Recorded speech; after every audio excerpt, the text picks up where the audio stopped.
Good afternoon, Franklin Township. This is Bill Bowman, the co-publisher and editor of the Franklin Reporter and Advocate. And this is PJ Parker, also co-publisher and advertising director for the FR&A. And this is the January 28th, 2021 edition of the Franklin Reporter and Advocate News Hour. Thanks so much for joining us. As usual, you can also find us if you're looking for the most up-to-date report of what's happening in Franklin Township at www.franklinreporter.com. Also, where you can also sign up for our morning headline blast, the morning report. And we also come to you on a monthly basis in our printed newspaper, the Monthly Digest. And then, of course, we have the occasional but frequent live stream, live on scene news updates, and then what we're doing right now, the Franklin Reporter and Advocate News Hour. We got another in our continuing series of get to know the coach and season previews with Coach Tony Mento, who is the head coach of the Franklin High School Warriors basketball team. And they had their first game last night, which they won against Hillsborough, replicating the girls' win last night as well. I think the margin was larger for the boys than for the girls. Coach Mento has been head coach at Franklin for this is his third season. The last time he helmed a basketball team was for Rutgers Prep. The coach is a Franklin native. He's a Franklin High School graduate, so it's kind of cool to have. And I think one of his assistant coaches is also a Franklin High School graduate, so it's kind of cool to have homegrown talent taking care of the boys. So, without further ado, let's bring in Coach Tony Mento. Hi, everyone. Hi, Bill. Hi, PJ. Hey, Coach. How are you? How are you? I'm sitting here in my car. It's kind of cold out, so I got the heat pumping. That's good. I was going to say you're looking pretty cozy in that car there. So, again, congratulations on the win last night. That must be a nice way to start the season.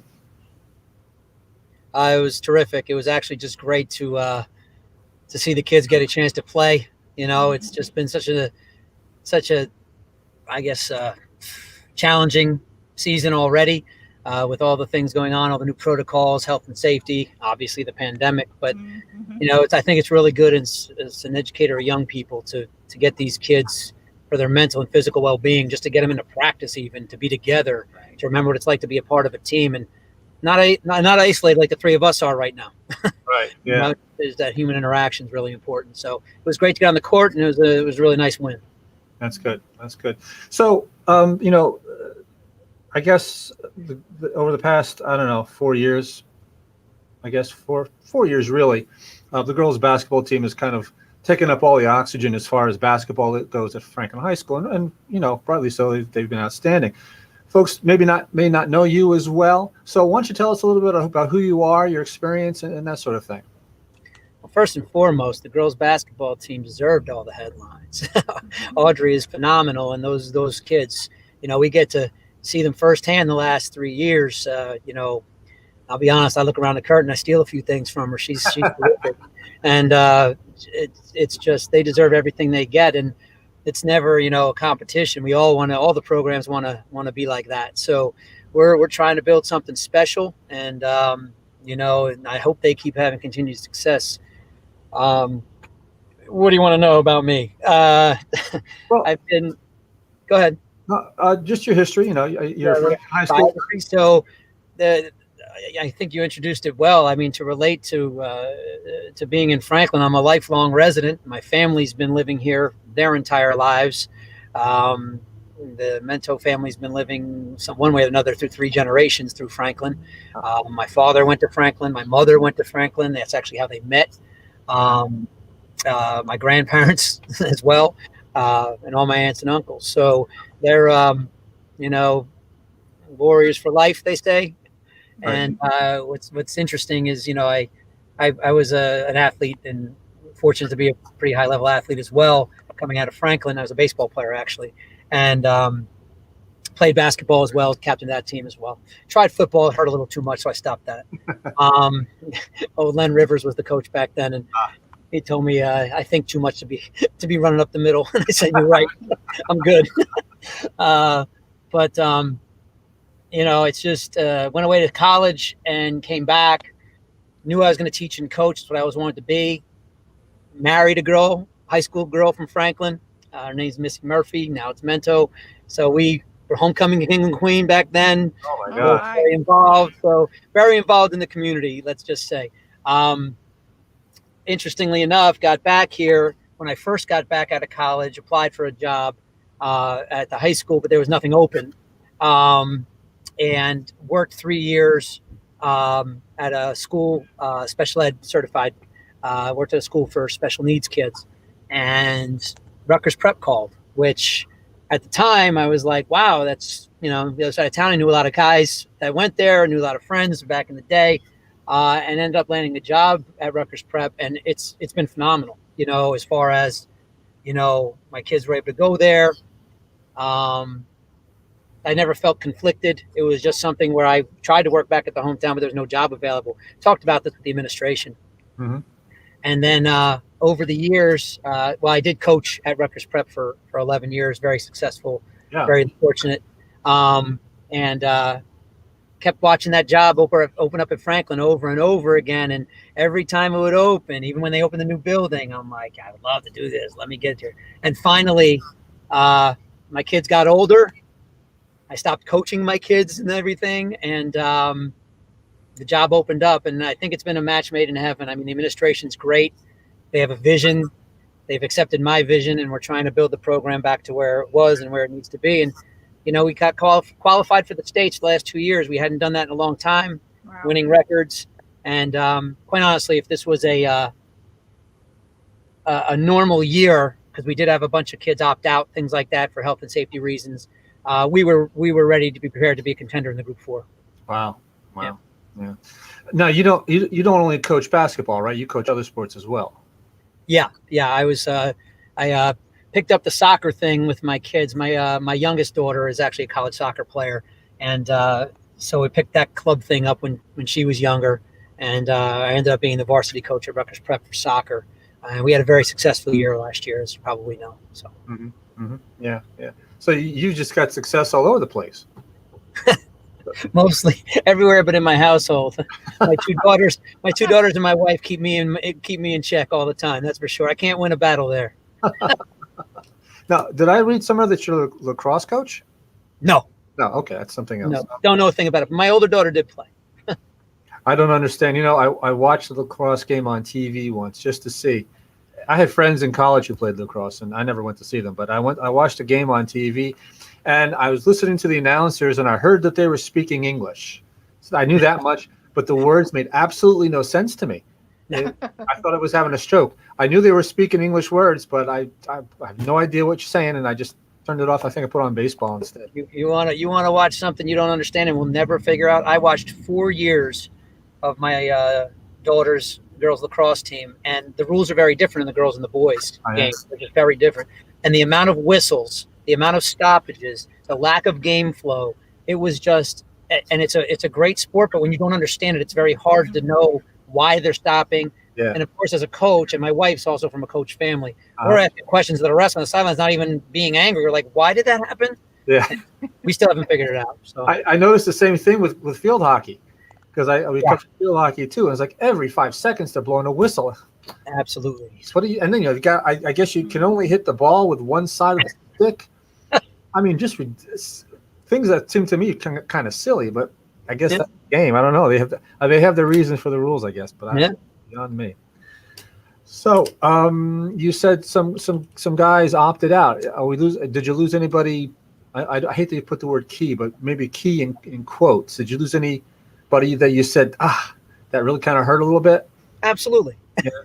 Absolutely. But, it's we were fortunate this year to return a lot of players. Uh-huh. We were returning our starting five. One of the starting five opted out for their own reasons. And most of them are, parents being safe, and I don't blame them. It's really been, like, I'm a parent too, and it's been a very taxing time for all of us. Right. And for one way or another, whether a kid lives with an extended family relative that they could put at risk, or the kids themselves have health issues. Other than that, and who knows what's the right answers? Maybe it's overprotective. Maybe it's not so overprotective, especially if your kid has asthma already, right? Or if your kid has another underlying condition. So that was that. I did not fight them. I'll just put it to you that way. I supported them. I told them, "We'll see you next year. That'll be great. You'll always have a place on the team, you know." And I think it's really important in this time to just be flexible, maneuver the best we can. But yeah, I mean, competitively, it stung. But once the schedule came out and we realized it was only 12 games and likely no postseason tournament other than what the Skyline Conference is trying to do, Right. Which I applaud them for. It's these kids it's a chance for them to play, and it's a good thing. So are the scouts even coming out? Are the college scouts even coming out anymore, or are they just giving this season a pass? Well, most of the time, the scouts themselves, these kids, this grade, they lost their live period to the AAU basketball, the club basketball, because the scouts go out because they're playing right now too, the college coaches. But we continue to get phone calls, for our kids, our underclassmen, and some of our unsigned seniors. They do a lot of tape now. The thing is, highlight tapes. Everybody looks great on a highlight tape. So they've been contacting the high school coaches they usually contact us for character questions. Nothing negative. They'll just ask us how they are. And I tell all my parents this in their parents meeting. They ask how their parents are. They'll ask about their grades, and then they'll ask us for real game film, not highlight films. And they're contacting that way. But yeah, they can't come to the games. Yeah. So they'll watch the live streams, which is good now. But it's very different. Yeah. No, the reason I asked that is I was just wondering if some of the kids who opted out may suffer because of that, in terms if they're thinking they want to play in college. If not playing this year will have an impact on that.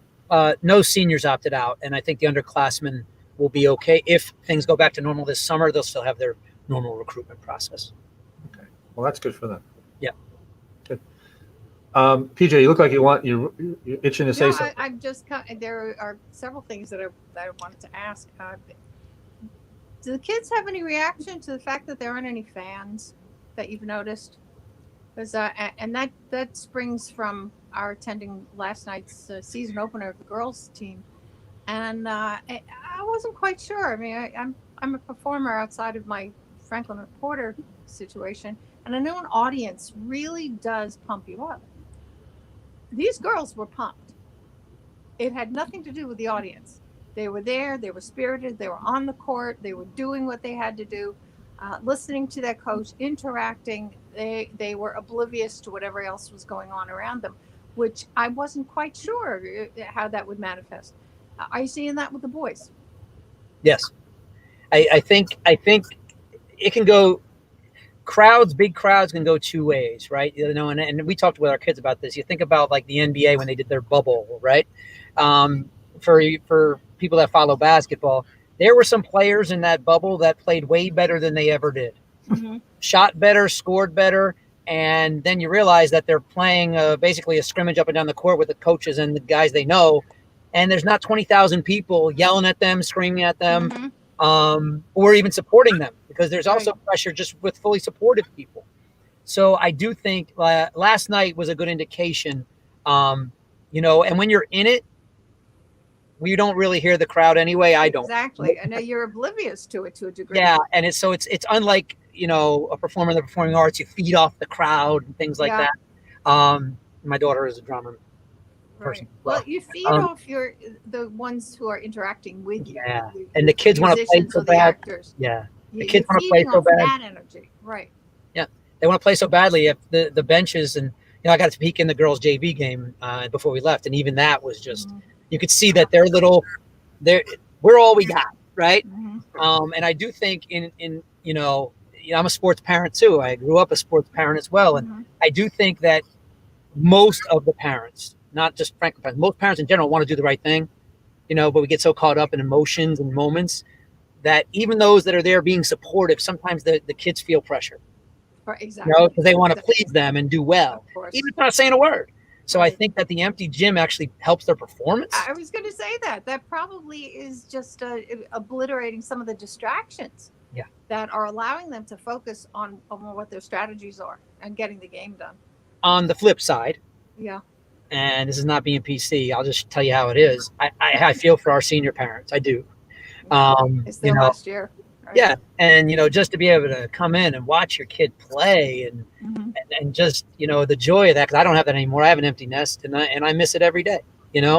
Um, it's something that I wish you just want to see it one more time, and Sure. so I'm hoping at some point we can figure something out. Not at Franklin, but in general for the state, where maybe 10 people can get in there just to check out their kid. That would be lovely. But Or maybe some sort of an alumni reunion where that could be organized. yeah, Alumni certainly. for parents. I know there's I think it's the Warriors or the Booster Club has a promotion now for fundraising where they're for $30, Franklin, you can have a picture of yourself become a cutout fan, and you will be one of however many who will be seated in the bleachers.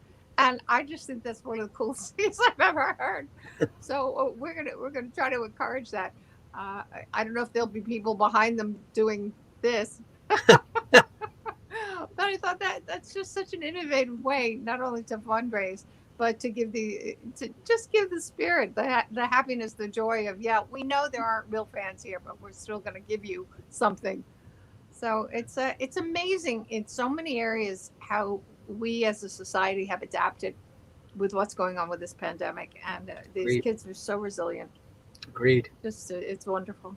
I have another kind of unrelated question in general, but to you specifically, having coached boys and girls, are there any fundamental differences? That's a loaded question. Well, I know you're a father of daughters. Are there fundamental differences? I and this is actually, I talk about this a lot. So I told you I just say it, and I just say it. I'm actually working on writing a book called Coaching Backwards, and and I think by the time I'm retired, 9 years or so from now, I think that's what I'll call it, because my first experience as a head coach, I was thrust into a varsity boys program at a very competitive school, and at 28 years old, I knew everything. Trust me. Of course. You asked me, I knew everything about coaching. I was the man. That's sarcasm for those of you listening. And it was amazing what I learned in that experience, how much I didn't know. Mm-hmm. And to have it a very competitive varsity boys program with many kids going off to play in college, some college level athletes, and then to stop that and then start to coach my daughter's AAU program, Mm-hmm. 4th grade basketball. Wow. Male or female doesn't matter, but to go back to the roots and the fundamentals, and then to take them up through to high school and then get back into varsity. I think I learned more in those 4 or 5 years about true basketball than I did in my 10 years coaching in the varsity program. And it's made me a better coach now than I was back then, even though I probably got more accolades back then. Well, what do you mean by true basketball? Fundamentals. And yes, the young ladies listened all the time. That is one thing I will tell you, is like they were a terrific group of kids, and they listened and they were on task. But I think, boys and girls mature differently. Those middle school age grades, I taught that for years too in the classroom. The middle school, the girls mature quicker, and eventually the boys, well, maybe we catch up. I don't know that, but we try to catch up. That's the age-old life dilemma. But there was, I don't think, fundamental differences in anything, but I think teaching the young women that I coached, it helped me become a better coach of the fundamentals for the boys here at Franklin. But I still have to ask why. You're good. I'm sorry. No, I honestly, I don't think there was well, the thing is, you asked, the question was a fundamental difference. I don't think there was a fundamental difference. It was more that the group of young women that I had were so attentive to detail that it made me more attentive to detail, if that makes sense. The boys, even now that I coach, weren't as attentive to detail. But I will say that's a personal flaw as well. So I don't know if it's a gender-related flaw, but it's something that... It could be genetic. I mean, there's that extra Y chromosome. Yeah. I'll let you go on. You can... Max Poetic. Go ahead. I'm out of this conversation.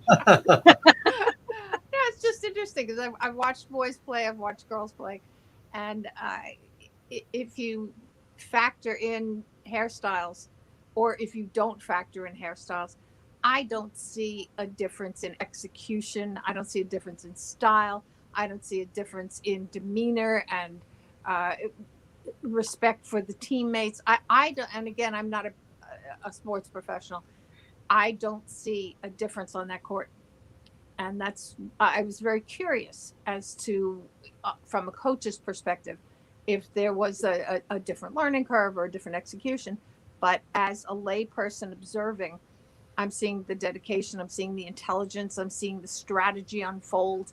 I'm just seeing the interconnectivity on the field and self-respect and the mutual respect. And I think that's genderless. I agree. That's what I see. That's what I was trying to say. Yeah. You were trying I know, but you're seeing it from a different perspective. No, but You're I on the do. side where you're directly influencing what does go on out there for someone like me to see. Yeah. Yeah, that's good. That's good. Appreciate the question. That was a good question. Yeah. Thank you.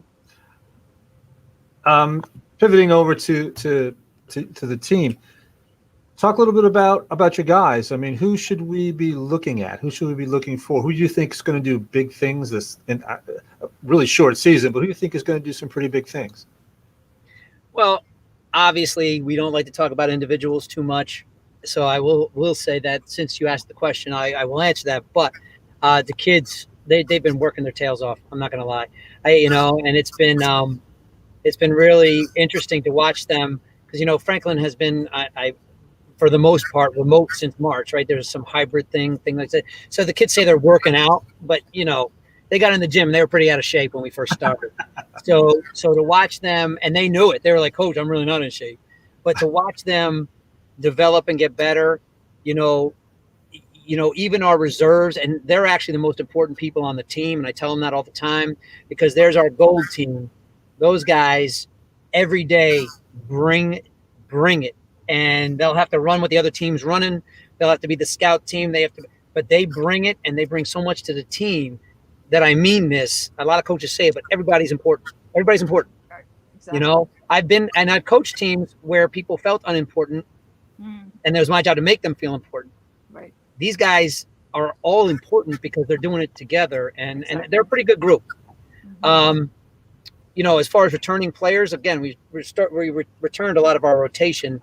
Josh Kuroda-Grauer is going to Rutgers to play baseball, guy after my own heart. But he's and I've known him since he was a little kid. But he's a terrific player. He's a returning all-conference player 2 times. And he's been kind of our glue guy, along with Chris Mystery. Those 2 guys, since they were sophomores when we took over, have been part of our program, sort of as the glue guys, the leaders, basketball IQ, the whole thing. And Josh just does a little bit of everything on the floor. He led us in every category last year except for scoring. Wow. Mostly because he doesn't shoot the ball terrifically well. He'd laugh at that comment, by the way. But he's an unbelievable basketball player and an even better kid. And the other player of note, Anthony Milligan, is going to CCNJ to play basketball. He committed the other day. So we're very excited. That's our first college commitment since we've taken over because we started very young with the kids. So he's our returning scorer. I think he had over 300 points last year. The kid can light it up. Wow. And yeah, he's a bona fide scorer, and I know Coach Goldsmith at TCNJ is very excited to have him. So and then again, a great kid, great person. TCNJ is a great school, and it's a perfect fit for him. So those are our 2 returning all conference players. And then we have a returning center, Cam Snowden. He's only a sophomore. The kid's terrific, great basketball IQ. He's got a bright future with the game. And Isaiah Cotton, he's a junior returning starter as well. Freakishly athletic, played great minutes for us last year. And he's a Franklin guy through and through. So he's a good get, and he's a terrific kid. And this year we're starting. Not to interrupt you, but to interrupt you, we actually watched his sister Ayana play last night with the She- girls. She's going to be special too. She's very good. Yeah, two So two the special Cottons special are gonna kids. Yep. rule this year. Yeah. Zay's not too. He's got a bright future in the game. He could be a Yeah. college player, no doubt. Wow. And then the other star this year is Chris Mystery, who I mentioned before. Kid's been, just dedicated to the program since we started, and he's just a natural leader. Our chatterbox, he's the guy he keeps us going. So, and then we have some key reserves as well. Great. That's great. Talk about, you mentioned basketball IQ. Is that something that kids are born with? Is that something kids just develop by playing for, 10 years? Basketball IQ is the hardest thing to coach, but the kids that are born, it doesn't mean their intelligence. It's their ability to read a floor. It's ability to observe. It's ability to take criticism. It's ability to do all those things and then kind of, implement little pieces here and there. I will say this is the first time you're going to hear me do this. My coaching staff and I made it a mission when we got to Franklin to make them knowledgeable, selfless, intelligent basketball players. Wow. And this group that's coming up now is the first group that we've seen, become seniors. And I'm sorry, I have to hang that up. That's my phone. And the amount of basketball IQ that has developed over the last 3 years, these kids, I'm telling you, there are a couple of kids on this team that will make horrific coaches when they get older. And they love the game. And I wouldn't have said that a couple of years ago. It's amazing what they've learned, the language they use. It is not something that I think you're born with. I think we all are born with, the ability to observe and things like that, and read a room. But yeah, Just to experience it and to execute it at the same time, that develops a whole different level of understanding. Yeah. Yep. It's exciting. I think with any sport or with any endeavor, you have to be in it to get it, and to be able to expand on it and be creative with it. Yeah, That's PJ. what I think I love the most is watching that split-second creativity, the plays that go on. I never played basketball, but it was always. But I did play baseball, so it's a whole different sport, as you know. The level of almost intuition that goes on between players. I saw it really, really active last year with the Kennedy twins on the girls' team. That the synergy between those two was just, it was infinite. Since they were born. Oh my God, the same as I go. Really just phenomenal. But you see that not just with siblings, you just see that with the teammates as they grow with each other, that they have the ability to read each other. And they have the ability to read the game and the moves and the opposition. It's so much of it is unspoken and just developed with a sensitivity. It's just phenomenal when you think about it. It's not just the ball being bounced around court. There's a lot of strategy and, again, the intelligence. I find that very exciting. It's poetry in motion when it's done right. Exactly right. It's true. Exactly. And it's an art form, and that's what's the beauty of the game. And I think that coaches, all of us, we aspire to get there. And then when you see moments, like last night, we had a couple of great possessions. I showed the kids that already on film today.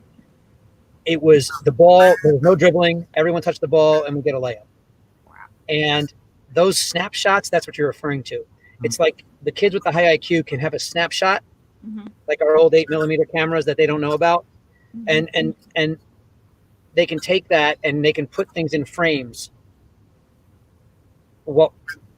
above and beyond kids that struggle with the basketball IQ, if that makes sense.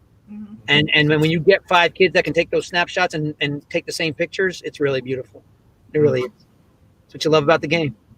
It's almost like they know where each other's going to be at any given time, right? At a given point. Other than having, set offensive plays. I mean, they kind of just can intuit where someone's going to be, and there's the ball and there's the basket. And the manipulation of an object, whether it be basketball or golf or baseball, it's the objective of this object that's perfectly round and having it go somewhere that you intended to go. It's really against the laws of nature, but it's phenomenal how it's all evolved into something cohesive. How Golf is definitely against human nature. it is. I'm terrible at it, so it stinks. That's why I It do it. Well, you think, I mean, golf, at least in basketball, it's the human interaction with the ball itself. You have a lot more control than taking a long, skinny stick and hoping you're going to hit that object that's coming at you at 80 miles an hour. That's baseball. Yeah, Well, that's I true. was talking about baseball. It's even worse, I think, with golf. My God, the ball is this Yeah. big. It's only you and that little To ball. hit that and to have Get golf the at all. trajectory to go 5,000 feet or however. I don't play golf either, as it's probably patently obvious. Who But said golf it's, is a really perfect interesting. place to the nice walk or something? Mhm. So how the kids have? I'm sorry, Peach. Go ahead. No, I was just going to say it's exciting. I again, as not a true basketball devotee, except for one short stint when Bobby Knight was coach at Indiana, because I knew somebody from Indiana. I kind of dropped out of the basketball world, and as of the girls' basketball at Franklin, I'm back in. Now I can't wait to see the boys play. I was so totally immersed in the girls that it's just going to be interesting. I'm looking forward to these games so much. Really. We're excited. We're exciting to watch. Win or lose, we play with Yeah, passion. I can't wait. Really. How are the boys adapted to the new rules and the whole COVID? A popular guy. I have to hang this up. I'm sorry. So that's the price of being in the car, I guess. Yeah. The new rules. Oh, the basketball rules. That's where you were. I'm sorry. We've all learned on the fly because we actually didn't have a scrimmage. So we had an inter squad scrimmage, and we had the refs come and kind of explain it all to us. But last night it definitely looked funny. I watched the live stream from Hillsborough last night, and man, to start with a coin flip, which is fine, I guess, but the ball sitting on the ground, Yeah. you got to pick up your own basketball. It looked like a pickup game at some points. And Yeah. the refs. So one guy, Fred, I know him for a long time. He was great. We had so many laughs last night. He thought I was going to yell at him. I said, "I'm not laughing. You can't hear me anyway." And I two masks on my face, and he goes, I said, "You were 80 feet away from that one," and he was like, "Yeah, but I was thinking about where we got to put the ball." I was like, "This is crazy. This is." The interaction now, I think it's actually helping the referees and coaches too. Yeah. I've never been one that gets on that. I get on them in my own way, but I don't get technicals and things like that. I talk to them and buy calls, and they appreciate that. They've told me before, but it's like I think it can help mend relationships, understanding we're all in this together because no one really knows what the hell's going on. Right. So the kids just they're like, "Coach, do I pick the ball up now?" I'm like, "Yeah, now." And then if I was wrong, the ref's like, "No, not yet." And I'm like, "Oh, all right." It was definitely a little chaotic, but it's needed. And the game got played, and the games hopefully will get played. That's the way I'm looking at this year. Yeah, I was surprised that there wasn't a tip off. And I'm looking. I'm waiting for the. I've got my camera pointed toward the center court, and where's? And then I saw. I forget who it was. But she was a guard. I'm thinking she's going to do the tip off, and then I see the other girl on the other team, and she's got the ball right in front of her on the court. I said, "Oh, this is how they're doing it. There's a little X at midcourt, right? The little taped X. So I guess that's your mark." And I said, "Oh, okay, that's how they're doing it then. All right." And then the refs don't touch the ball, which is really weird. And every now and then the girl would want to pass it to the ref to check in, and he's like, "No, no." Yeah, it's difficult. I think the hardest thing for the kids too. And I'll be honest, it's hard for the grownups too because once you're in the game, at practice we've been really good about protocols. Yeah. Because there it's easy. We can see the 6 feet, you can see the mask kind of coming down. Yeah, pick that up a little bit. But in the game, the guys on the bench, you want them to be so excited and things like that. And they're 6 feet apart, everything's fine. But if you turn around and one of their masks is down, you might not remember that. You're in the heat of the moment, and it's just it was definitely interesting to be in the gym and be in those surroundings. Everybody was sort of a little uncomfortable, I think, at first, both teams. And the Hillsborough D was great. His name's Mike. He was fantastic. But I think we were all kind of feeling our way last night. The lineups to an empty gym. Yeah. And it was very interesting. And the girls usually do that sort of the huddle before their game, and they do their Franklin Warrior thing, and that didn't happen. And Yep, as do we, and we just we were like they announced their names and They didn't have the whole thing, and that they fist bumped, and then off you go and you play the game. it's definitely unique, but these are trying times for sure. Yeah. So what are you looking at for this? I'm sorry. I'm sorry. Go ahead. No, I was going to say, relating to these hard times with the masking, and obviously in an athletic situation, you can't breathe with the masks on. I get that. I did notice in between the quarters last night that the girls were putting their masks on and whatever they were doing, and there was some hand sanitizing going on. Has that become ingrained at this point, or do you still have to say to the boys, listen, that we have to do this? No, I think that's pretty ingrained. I think so. We have at Franklin, we give the kids the option to even wear them when they're playing. There are some schools that have mandatory mask wearing. Yeah, there are some schools that won't play, schools that don't wear them while playing. Now, there's research on both sides, things like that. So I think we do have one kid. We haven't even made a big deal about it. He just wears it when he plays, and I think that's more comfort for him mentally, Sure. But the kids on the bench, the rules are that they're supposed to be wearing them. Anytime we huddle up at practice, the kids got to stay 6 feet apart. They put them on. Look, I mean, we're not going to get into science, politics, all those things. Please don't. But the whole idea behind the science is, it's an airborne disease. The kids can sweat all over each other, but then put your mask on real quick. But we see that in all the college sports and pro, everybody's doing the best they can. Right. And as long as we're safe. But yeah, it's been ingrained in the kids. The kids, all of us, man, I sanitize my hands more than I actually need lotion, and I never needed lotion my whole life. We're doing the right things, but hopefully we don't have to do this for too much longer. Yeah. Well, Really. you know what? I think we've learned that it's not a bad thing to continue to do, to wash your hands. And my mother always rinsed anything off before she put it in the refrigerator. So that was an easy transition for me.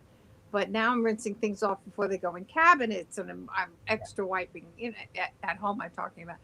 But I don't think these are bad things to ingrain going forward, even when we don't have to. I think we've learned something that there's nothing that's going to be sanitary unless we make it so. So it's, that. Sure. But this is a challenge. I mean, you try to balance what's good for kids emotionally and physically, and it's a tough road. And I just I hope everybody stays really, really healthy. That because they're so athletic, because they're being challenged physically, that their bodies are strong, their immune systems are strong, and that they're just feeding themselves well, and masking in between. It's a real challenge. But again, it's very exciting, and I know it's so healthy emotionally for them to get out and have this kind of contact and the exercise and the skill, and it's wonderful. I know that I'm really looking forward to seeing your boys out there. Yeah, absolutely. I asked this. We had Coach Taylor on last week. I asked this of her. We have there's a bunch of independent coaching operations that are going on, right? We have Team Miller, we have the Grit family, and they're all teaching kids, and they're doing a great job. How do you feel about that? Is that kind of like, do you see that as kind of like a feeder system for not only the high school, but I guess goes into the middle school as well? Well, I guess it all depends. It's so hard when you were talking about young kids and feeder systems and things like that, but anytime these kids can get out and train, Team Miller has been around a long time. Lance does a great job with that program. Grit basketball, I know Carrie very well. A good friend of mine, Q James, works with a lot of kids from Franklin. When the school worked with trainers, when trainers ask, Coach, what do you need me to work on? Mm-hmm. What does this kid need to get better with? It's almost like a teacher in the classroom. If you get your kid a tutor, they probably should contact the teacher to figure out a plan for the kid, or they're robbing you blind. No offense, tutors. I'm a tutor as well. But it's true. They should instead of just saying, let's, if my kid needs math help, and let's start with addition. So I think it's only a feeder program, and yeah, these particular programs have done that. When they contact and they work in tandem, sort of with the varsity level program, the town, and that's how you start to get kids to stay home. That's been a big issue for a long time with both girls and boys, and for the boys, it's been a long time. And the way that the system is set up now to be able to transfer pretty willingly, we've been able to keep the kids home over the last couple of years, and it's shown. I mean, our freshman team last year was phenomenal. Phenomenal. Size, strength. Their only loss was to Bergen Catholic, and that's one of the state powerhouses, and that was a close game. So, the future's bright, and a lot of that goes to who the kids are working with in the younger grades for sure. Right. We've done some things with the rec program as well over the last 2 years. Couldn't do it this summer. See, this is a tough question for me because, yes, we were doing all of that. Yeah. But this summer, we couldn't get the kids in the gym. I was going to run the first camps at Franklin for a while. I had 3 weeks of camps planned, and the rec programs and the rec kids we were doing things with. I was going to invite them for very, very discounted prices. And we were going to, try to get that all going, and kind of took a pause. Yeah. So hopefully this summer we can get back to that. Yeah, everybody's paused. Paused. Yep. So, what are you looking at this season with these next 11 games? I mean, are you optimistic for a good winning season? Are you sort of or because you lost one person or a couple of people? I mean, what's your thought? My thought is we want to try and win every darn game. Okay. Listen, I tell you, I'm not going to pull any punches. I mean, listen, the division that we're in, this is every year. It is one of the top divisions in the state of New Jersey. We have Gil St. Bernard's, who is always a top 5 team. Right. We have, over the last 3 or 4 years, Watchung Hills has been a top 10 team. There is always, Hunter Central is always solid. Our schedule this year, already, we have 5 games against top 20 teams because we have played an out-of-conference game against Rutgers Prep, and they're phenomenal. Mm-hmm. So you're talking about 5 of the 12 games against top 20 teams. Well, it's our time to make that happen. Right. Over the last few years, we've done that. We split with Watchung a couple of years ago when they went on that historic run. We were beating Gill at halftime. That was a big deal a few years ago. Mm-hmm. Now it's time, and it's just this year is a little bit different because we can say 12 games out, but we hope that there's not pauses and all, or the other teams are able to play. There have been pauses all around the conference. Right. So, I hope that there's 12 games. Yeah. But yeah, no, we have high expectations. I told you this would be the year, and it doesn't matter who opted out. Those kids are always welcome back, but we're going to play the hand that's dealt us, and the kids are ready to go. Right. How's it going to feel walking into that Rutgers Prep gym? Interesting story for you. So we got that out of the way my first year. Oh. It was interesting, but just fine. The Rutgers Prep administration has been very supportive. I was the coach here for a while, right? And they have a great coach in place now. And it's not like, I left the school. They were real supportive. But my first year in the county quarterfinals, when we made a surprise run and we had a really good year, we came here for a county quarterfinal game. And my daughter was playing for the girls team against another team. I think they were playing Boundbrook before the game. So here I come teaching during the day over here at Rutgers Prep, come back at night with my blue on, oh, Warrior Pride. And I told the guys, you see the redhead out there? I don't care what you do, but every time she does something well, you cheer, you're not playing. Whoa, no pressure there. They were great. It was great. And it lightened everything up because they were there cheering for the girls and things like that. So we all got to remember it's high school athletics. Yeah. And it was a little strange. I think I got some looks from people who didn't know I was coaching somewhere else. But you know what? They also know that I'm a Warrior for life and I need blue and then this is where we're going. Exactly. We have somebody who wants to say hi. Proud coach Jacqueline Harmon Johnson says. Hey, Jackie. And Chris Kelly. Chris Kelly wants to say hi. How you been? How are you, Chris? Former Mayor Chris Kelly, I should say. I have another question.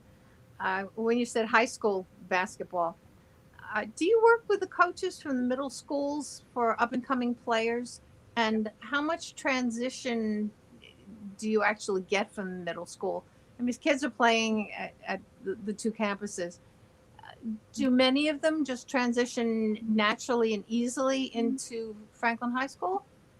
And is there cooperation or mentoring or coaching that exists between the coaches on the middle school level, anticipating moving into the high school level? That's a fantastic question. Again, you're on a roll. So I think for years that was an issue. I think that was a major issue. Mm-hmm. Kids leaving Franklin, not feeling part of it.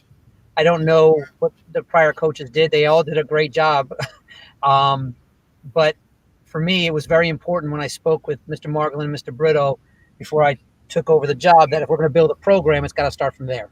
Mm-hmm. And the first 2 years, now this year, again, on a pause because we're not playing, but my coaching staff and I went in and we ran the tryouts. Mm-hmm. We introduced the coaches to what we run. We got to know the kids by name. To give you an example, the freshmen that came up this year, they came into tryouts, and here I am going, hey, and calling them by name. Exactly. And I said, hey, I said to one kid, I remember you. Right. You're that kid that loves defense, right? And you did it. And I said, I remember from tryouts this. He goes, his face just lit up, Exactly. And I think that's an important way to keep kids home. Right. Because the temptations, especially for the really high level players, the temptations to go elsewhere are great. Mm-hmm. We'd be naive to say that the system is not geared toward, if you look at the top 20 in the state, toward private or Catholic schools, right? Mm-hmm. So to keep the kids home was step number one. And the direct answer to your question, PJ, is yes.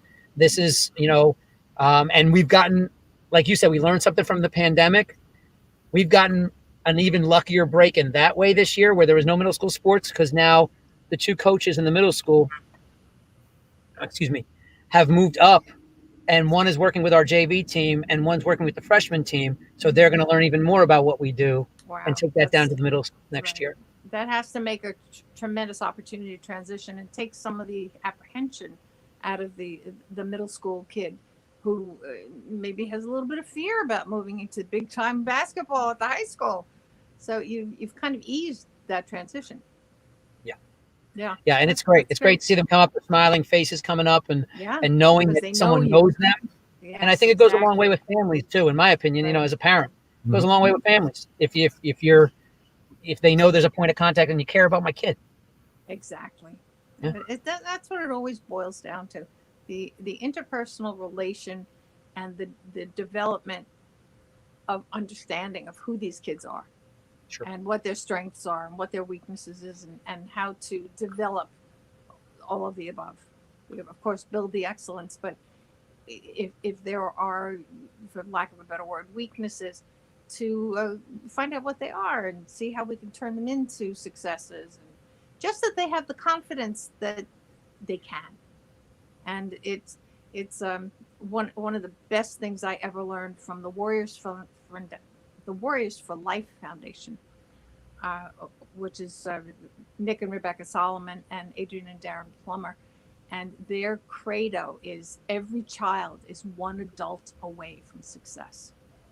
And I can't see it better played out and illustrated than within the school system with the athletics. So it's really exciting. It's exciting and it's fulfilling. And I'm so proud to be a Franklinite. Yeah, the poaching issue has been, I think that's been around for forever, right? Because I went to a private high school. I went to CVA in Lincroft, and we would do the same thing, especially basketball. I mean, they'd pluck out kids, and they'd be watching the kids from the 7th and 8th grades, and they'd visit the parent. They weren't supposed to, but they would do it anyway. Mm-hmm. Well, I'm not telling any secrets out of school, but yeah. So it's and when I talk, especially during football season, when I talk to the coaches and some of the people who are around the program a lot, and they say, yeah, well, we had this guy and that guy, and then he's playing for Immaculata, and this one's playing for the other, because the Pop Warner program in this town is huge. Yeah. I think they said it's the largest one in central New Jersey. I mean, it's just booming. and and then all the top kids get plucked to go play for the private schools. And you know, I have mixed feelings on that. I don't think that's right. But and then they make you play against them. Yeah, right. That's, that's just not, I've said this for a number of years that there's the parochial and private school should be in their own conference and play among themselves until you get to tournament time, because for the most part they've got handpicked teams, and the public schools don't. That's why when the girls won, I guess it was in 2017, it was everybody was saying that just shows you what public schools can do, and I guess that, or maybe it was the county tournament they were saying that, because didn't Rutgers Prep pretty much dominated Somerset County tournament, right, in girls basketball for a long time. Last I remember was them and Franklin. A while back, Gill I think was real good too. And Gill as well, yeah. So, several years ago. Then Franklin started winning it, and then people were saying, "Well, this is what a public school can do, right? So we can do it too." Well, I think this sport, or any sport, really transcends whether it's a public school or private school. It still boils down to the athleticism and the direction and the coaching and the ability to recognize what you have in front of you. And I don't know that that's a private or public school mentality necessarily. In fact, I would say that categorically. I think it has nothing to do with that. The schools don't have to be enemies to each other. Exactly. In the end, it's parental choice, right? Oh, absolutely. And with so many choices, as long as everybody's following the same rules, and the rules are the things that I think with the NJSA sometimes they need to be interpreted a little bit better, because it's just too easy for kids to give up on one place, whether it's private or public. Like, I'm here and I'm not getting what I want, so I can go somewhere else. Right. That's a bad life skill, right? Yeah. So I think, I don't think it's private, and I'm not being PC here. I'm telling you the truth in my heart. I don't think it's private, independent, public versus each other. I know that that's a mantra. I think that in the end, the parents got to put their kids somewhere they feel they'll be successful. Exactly. Mostly academically, because if the kid gets hurt, that's what's going to matter. Right. Or socially, because if they put them somewhere just to play a sport, and then socially it's not a fit, what are you doing? Right? I mean, that's not good for your kid, but it's always parental choice. Right. But I do think that some of the rules about, it's so easy just to go from one place to another. I read about a kid over the summer. He's on his fourth high school. Yeah. Like, what is that? And if that's something that parents choose to do, I would just encourage them to, wherever you have them, let it stew a little bit to see if it's actually not a good fit. But that's our culture, right? We jump to the next thing. Well, especially if they think they're increasing their kids' chance to play to move on, right? To play above high school level, and they want to. Well, speaking of culture, one of the things you just kind of touched on, and I saw it close up with the girls, and I think I already know the answer to this, but scholastically, the girls were not just athletes. Each one of them maintained a really good grade point average. They were nice girls. They often had extracurricular talent, such as Tiana Jackson was a graphic artist. The Kennedy twins were musicians. Shank twins. I'm sorry? Shank twins. The Shank twins. No, Kennedy was her name. It was one of the twins, right? But I mean, the point that I'm trying to make is that, and again, I think I know the answer to this because this is a Franklin situation. I'm assuming that the boys are also maintaining their scholastic ability and keeping the grade points up and staying well-rounded because it's expected of them. So when we took over the program, we had an extensive parent meeting, and they had in our team philosophy pack, it talks about what we look for in a player, and there is a big portion of that. Not just your grades in the classroom, because some kids could struggle, right? And they're trying their best. But there's a big portion in there about what it takes to be a Warrior basketball player. So when we selected our first team, I told you these guys are now getting older. I had teachers who didn't know me come in the gym and say, "You picked some really good kids." And then I had a teacher come in and say, "This kid's in my AP class. He's one of my best students." And I'm like, "Okay, that's kind of cool." and all of a sudden, I had a conversation about what the kids reading AP Lit with them. Because that's what I teach. I don't teach AP, but I teach English Lit. So. Oh my goodness, who's trying to get right there? So the answer, yes, is yes. They're culture kids. They're terrific kids, and they're Franklin kids. Absolutely. And that's what I like the best. And that's our job to answer your other question about keeping them home. It's our job to make them want to stay and Exactly. join us. And that culture is what's going to carry through. And that's why our last 2 freshman teams have been that good, because we can keep the kids home. That's great. And again, I told you, I wish, again, every coach will say this, but I wish this was a normal year, because things would just keep on flowing and I can go down to middle school. And so we'll see what, hopefully we can run some camps this summer and get back into the community. Well, imagine after all of this, with the chaos and the uncertainty and the fear, that we adapt and new character building takes place as a result. These kids are going to benefit so much from this experience because they've had to adapt, and they've been able to utilize their athleticism and the physical contact and the rules that they're learning, and the art of the game, that they take this with them and they survive. And when you survive and you thrive, it's how much higher can you get? That's good. And that's a good note on which to wrap this up. So I want to thank Franklin High School Warriors basketball coach Tony Mento for taking the time to speak with us today, and we will definitely be seeing you on the court. We're usually at all the home games. Oh, good. We will definitely be there to check out the guys and to cheer them on. And we're not supposed to do that, but we do it anyway.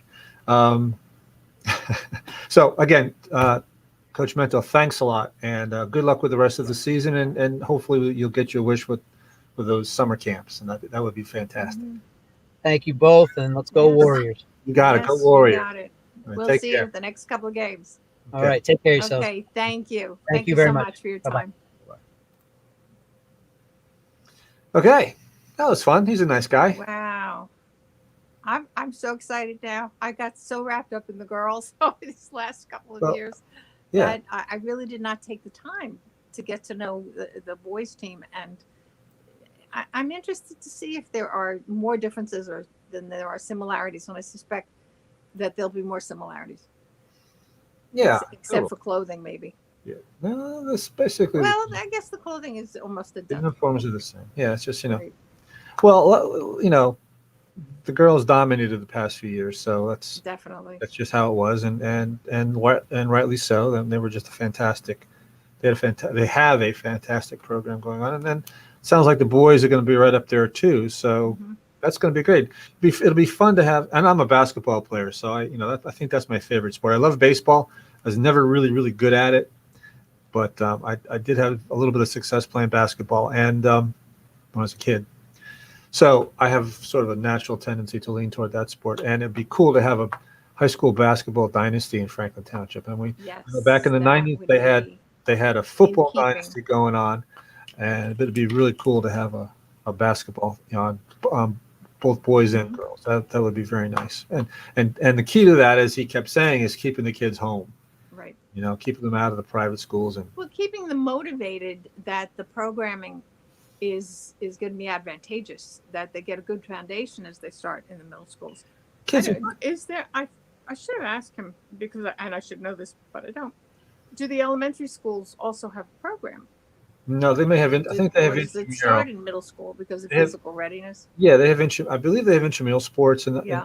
in the lower grades. The interscholastic competition doesn't start till the middle school, Yeah. and it's funny.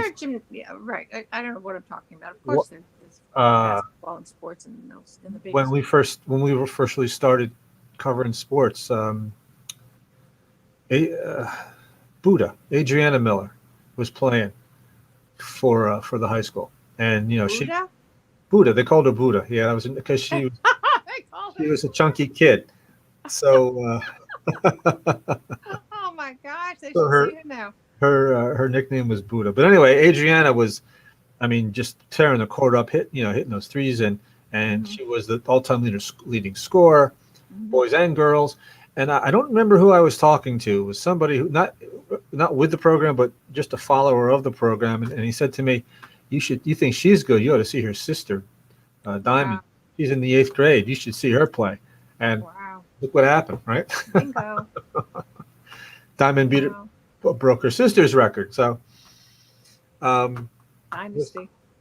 There was a point in me saying that. I forgot what it was, but uh, God. Anyway, yeah. So it'd be fun to have very successful programs in boys and girls Sure. basketball. As it would, I mean, the track team has been doing really well for the past few years, and Right. And, And wrestling is. wrestling has their stars, and Right. I um, think we're trying to get the wrestling coach to do a news hour with us too. right. Is that Their season doesn't start till March, so we have a little okay? So we still have a little time. bit. Yeah. And we'll bring in the baseball coach and Sure. the softball coach and the track coaches, and if we can, and Mhm. I what think else? it'd be interesting to have some alumni come in and see where they've gone from championship in Franklin. Where have their lives gone? In what directions? Well, I know Diamond's killing it at the University of Maryland. I know that. Right. And And Tiana. Tiana and with the Skank Shank twins twins and- are doing great things at the University of Illinois in Chicago. Where's Mo? I don't remember.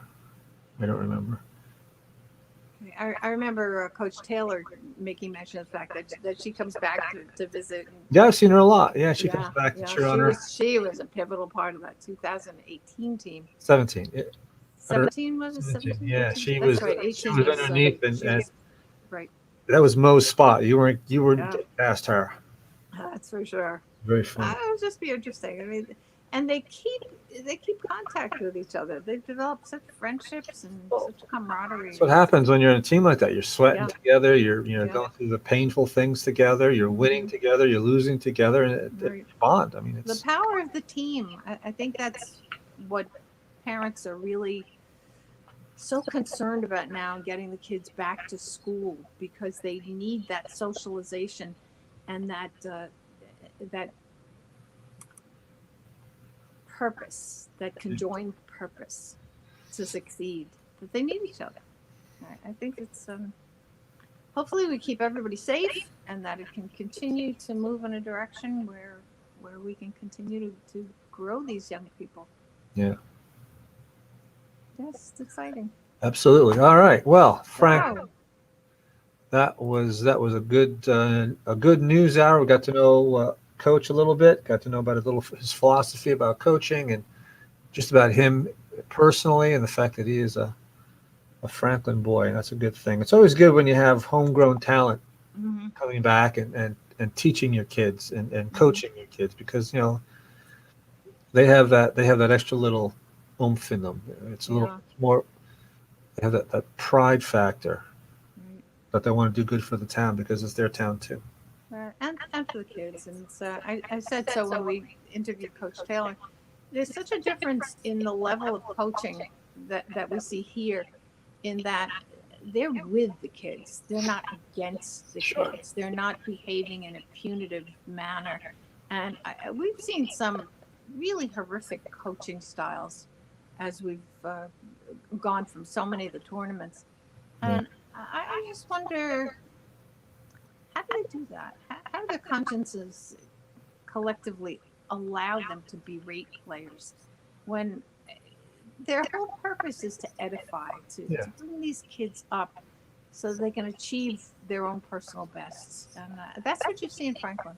Well, they get their own Seeing egos. that level of wanting the kids to be excellent and helping them achieve that. And it's really it's just a source of pride. They get their own egos wrapped up in Yeah. it too. Right, exactly. And I don't see that. I haven't seen that so far in I Franklin. know, it's refreshing. It's all about the kids, as it should be. Okay, Franklin, as usual, if you want to reach us, if you want to read what's going on in town, the most in-depth news report that you can get for Franklin Township, www.franklinreporter.com. And if you like what you see, and I think you will, please support us with a subscription. It's $37 a year, a little more than 10 cents a day. It's really not a huge investment. However, it means a lot to us. It helps us do what we do with all these other things that we're doing. I know we are advertiser supported, but we're also subscriber supported, and we we need everybody, right? We need everybody to support us. And you're also saying that you believe in independent local news. And, with the consolidation and the conglomeration of the major media companies that's going on, especially in newspapers, you have these hedge funds coming in, and this is what's happening a lot. A hedge fund comes in, it buys a newspaper or a newspaper chain, and what does a hedge fund want to do? They want to make money. And how do you make money? You cut salary. And next thing you know, they clean out the newsroom, and they work with a skeleton crew, and they say, okay, this is what you're going to do, and here's what you're going to do it with. So what that means is that local news suffers, and we see that with the big corporate-owned media in our area. That local news has definitely suffered. I mean, I have firsthand knowledge of that. So independent news sites like ours come in and fill that void. That's a very, very important mission that we have, because, as I said last time, studies show that when you have a news desert, sometimes, and I'm not saying in our town, but sometimes politicians, they try to get away with a few things. Maybe they want to spend a little more money than they normally would have if they had been under the watchful eye of a reporter asking questions, and then taxes go up, and the quality of life goes down a little bit. But again, I'm not saying that happens in this town. So it's very important to support your local news organization, or even, if it's a national news organization. I mean, we've seen over the past 4 years how important national reporting is for us. So, subscribe to the New York Times or the Washington Post or whatever it is, or the Wall Street Journal for that matter, but also subscribe to the Franklin Reporter. We're on Twitter, at Franklin Editor, rather. You can find us on Facebook, as you know, because you're probably watching this on Facebook right now. We're also streaming this to our YouTube channel. And we have an Insta, Franklin_Reporter_and_advocate. If you would like to show your support, if you have a business in a more tangible way, you can contact BJ Parker at ads@franklinreporter.com. If you have a news tip, or you want to complain about something you've read, you can email me at editor@franklinreporter.com. Well, what I'd like to add to that, it's very much about support. But Franklin, in your advertising capacity, you get to ride the wave of the local news that is brought to you 24/7 by Franklin's only independent, thorough local news site with 4 different products, 4 different vehicles in which you can get the news. And the feedback that we've had for these 7 years is that it's valuable. And when you value something and there's a price tag for that, you pay for what you value, and you value what you pay for. This is something that your business gets in the homes and gets in front of the eyes of the people who are interested in the news in your backyard. And those eyes want to do their business with local businesses in Franklin Township. This is your opportunity. You take advantage of the interest in the news. And as an advertising person, it's taken me a long time to reconcile that fact that the news content really is the reason for you to advertise with the Franklin Reporter and Advocate group of publications. That it gives you the opportunity to reach those in Franklin who are interested in Franklin. So on that note, yes, do keep us in mind. Again, PJ Parker, that's me, advertising director, as well as co-publisher, and ads@franklinreporter.com. Right. And there's a phone number if you would want to utilize that as well, 732-820-0840. And I respond as quickly as is humanly possible. And let's get a program going. There are lots of opportunities to be a part of the website, or be a part of the morning report, which is the day's top headlines, plus the best fuel prices that are happening that morning, and the traffic report. Then you also have the monthly digest, which is a newspaper that goes out with the month's top stories. And we heard originally maybe 1 or 2 people who said, print, why are you doing print? Well, because print is tangible, you get to hold it in your hands. You get to turn a physical page. And there is something that removes you from the digital world, which is work. It's something that we must do. It's devices, it's charging, it's cables. And you can sit down in front of a fireplace or out on your deck in the summertime with just a newspaper and a glass of wine or a cup of coffee. And it's a whole different vibe. And we're getting that feedback. And a lot of people are saying, well, it's a certain demographic. Well, the demographic is if you live in Franklin, your news is going to be in the Franklin Reporter and Advocate and in the Monthly Digest, which is the newspaper. And kids are reading it because we're very active in the schools when we're permitted to be active in the schools. And kids want to see their own pictures and their friends' pictures, and their parents want to see their pictures. And so it really, that has circulated a little farther than we had anticipated when we started. And I can be very wordy, not that anybody could tell, but I'm very proud of what we've put together and brought to Franklin over the last 7 years. And this is my home too. Yes. Well put. Well put. All right, Franklin, thank you again for joining us on this edition of the Franklin Reporter and Advocate News Hour for January 28th, 2021. We will be back with new editions. Yes, and if there's a topic that you want us to address, you think would be a great opportunity to have a Franklin Reporter News Hour, please let us know. Absolutely. So, as usual, Franklin, until we meet again, stay safe. PJ, say that thing that you always say. And we